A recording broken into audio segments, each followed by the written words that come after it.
Welcome to the Marketing for Learning podcast. This is the only place in the world, probably, where you can learn everything that you need to know about applying marketing practices and thinking to the world of learning. So, to quote my favorite piece of e-learning, let's get started. It's funny, right? Because no one has a favorite piece of e-learning.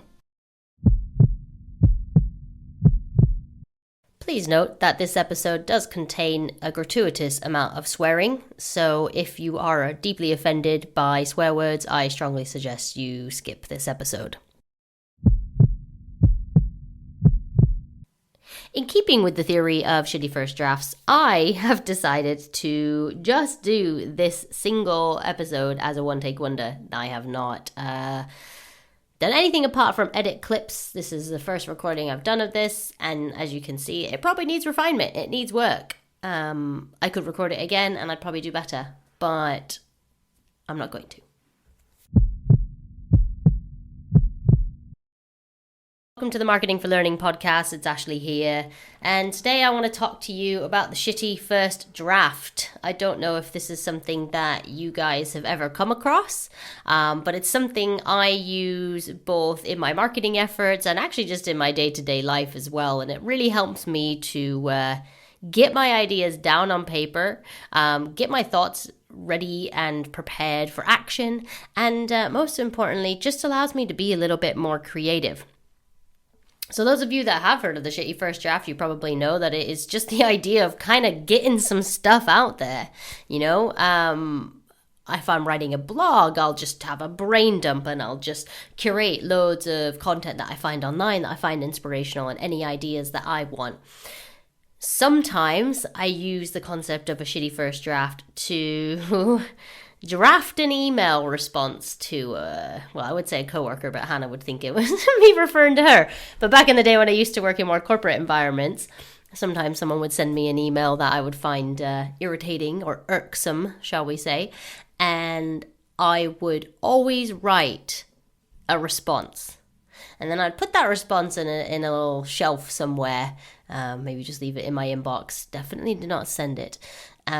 And then I would revisit it in an hour or two, and I would rewrite it. And the reason I've found that was really effective for me was because the things that I want to say initially aren't necessarily how I feel long term, right? Like those high level emotional reactions aren't what I really want to say or how I want to indulge. And I mean, why am I even talking about this at all? Like, who cares what I'm saying in my emails, right? Well, I guess the reason I'm talking to you about the shitty first draft is because I see a lot of in-house L&D practitioners stymieing what they're doing because they're afraid to start. They have analysis paralysis. I kind of had that with this podcast for quite a while. You know, oh, what do I say? How do I say it? What do I do? Just get started. Put some ideas down. Get some ideas out there. You can pad this out. You can evolve it. But really, starting is the hardest thing of all. From there, you can iterate, you can evolve, you can learn, you can challenge what you've written or said or developed or designed. But just get something out there to start with. I'm imploring you to give yourself permission to write shitty content, to say shitty things, and to accept that sometimes our first effort is really just a bit pants. Because actually, perfection can kill creativity. Because if you're spending so much time deciding, well, should I put a but here, or should I say this, or should I do this?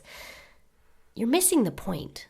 Because actually, what we're really trying to do is be human and talk to people. And the reality is, you can't do that if you're overthinking everything. It's unnatural, right? Like, you know, I'm sat here talking to you, to microphone sat at my desk in my house. It's weird, right? But I've gotten used to it. I've done it so many times. But you should have heard the first of the few episodes that I did of this. It was rubbish.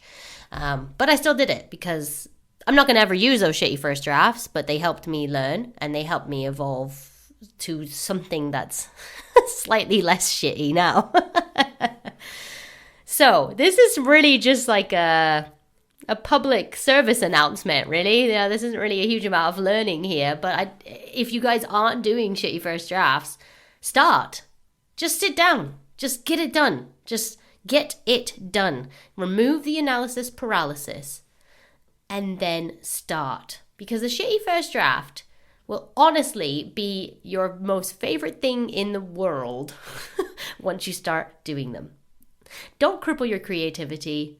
Do not make yourself devoid of action by stopping doing the good work or the shitty work.